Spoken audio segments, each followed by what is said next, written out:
Ang mabuting balita ng Panginoon ayon kay San Lucas. Papuri sa iyo, Panginoon!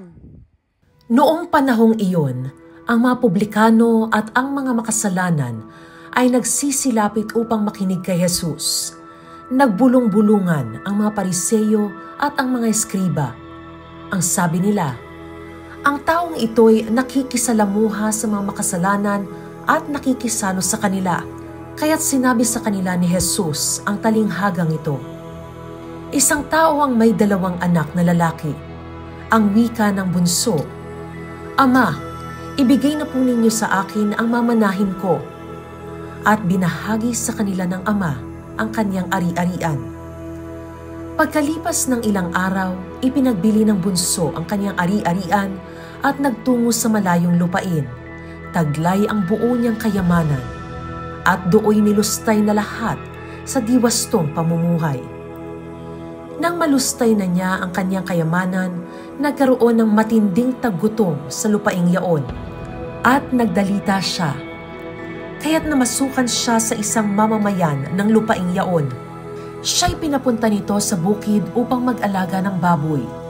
Ibig sana niyang punan ang kanyang pagkain kahit ng mga bungang kahoy na ipinakakain sa mga baboy, ngunit walang magbigay sa kanya. Nang mapag-isip-isip niya ang kanyang ginawa, nasabi niya sa sarili, ang mga alila ng aking ama ay may sapat na pagkain at lumalabis pa, samantalang ako'y namamatay ng gutom dito. Babalik ako sa kanya at sasabihin ko, Ama, nagkasala po ako sa Diyos at sa inyo. Hindi na po ako karapat-dapat na tawagin ninyong anak. Ibilang na lamang ninyo akong isa sa inyong mga alila. At tumindig siya at pumaroon sa kanyang ama. Malayo pa'y natanawan na siya ng ama at ito'y labis na nahabag sa kanya. Kaya't patakbo siyang sinalubong, niyakap at hinagkan. Ama, nagkasala po ako sa Diyos at sa inyo. Hindi na po ako karapat-dapat na tawagin ninyong anak. Ngunit tinawag ng ama ang kanyang mga alila. Madali!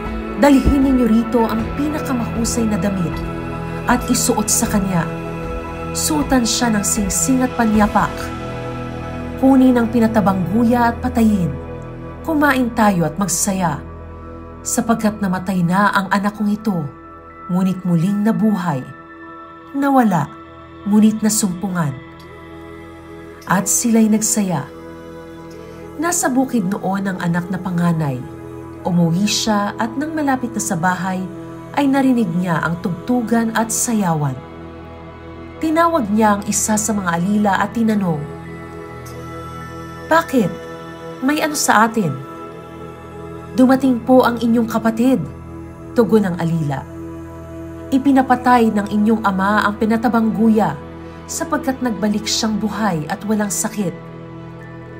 Nagalit ang panganay at ayaw itong pumasok sa bahay. Kaya't lumabas ang kanyang ama at inamo-amo siya.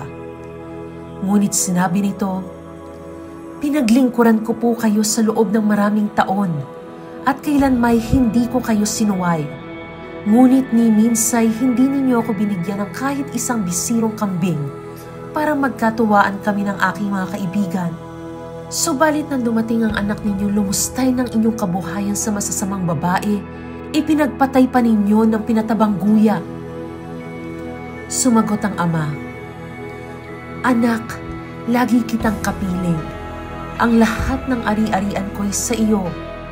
Ngunit dapat tayong magsaya at magalak, sapagkat namatay na ang kapatid mo, ngunit muling nabuhay. Nawala, ngunit nasumpungan. Ang mabuting balita ng Panginoon. Pinupuri ka namin, Panginoong Hesukristo.